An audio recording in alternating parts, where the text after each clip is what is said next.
pourquoi la majorité des dirigeants, des managers et des personnes en entreprise ne sont pas heureux, ne sont pas épanouis.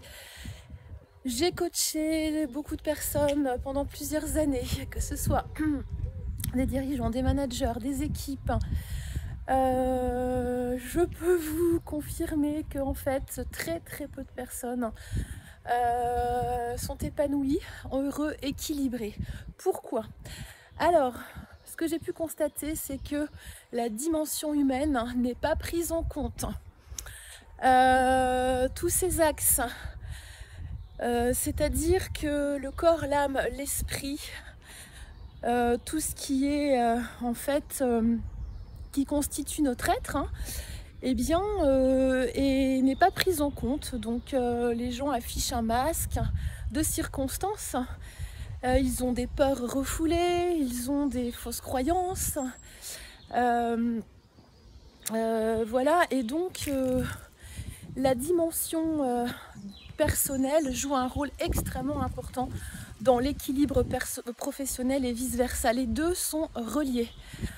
Et donc, si on occulte la partie émotionnelle, humaine, eh bien, forcément, il va y avoir un impact négatif dans le monde professionnel. Voilà.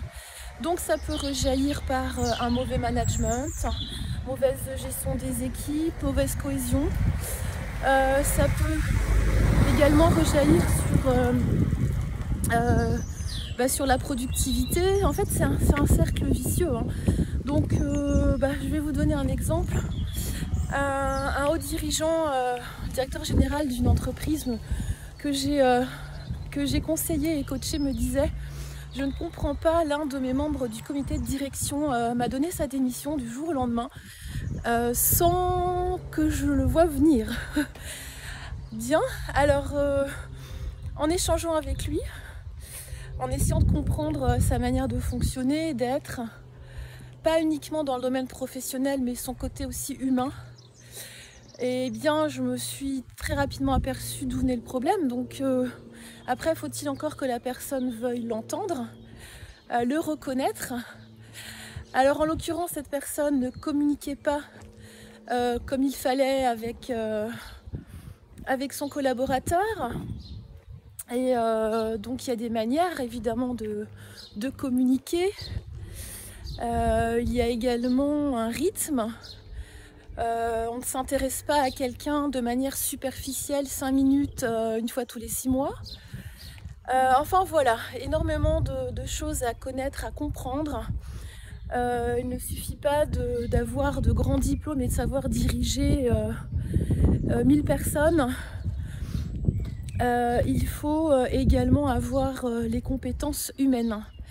Et donc c'est bien connu, dans la gestion de projet par exemple, eh bien, il y a 90% d'échecs à cause d'une mauvaise communication.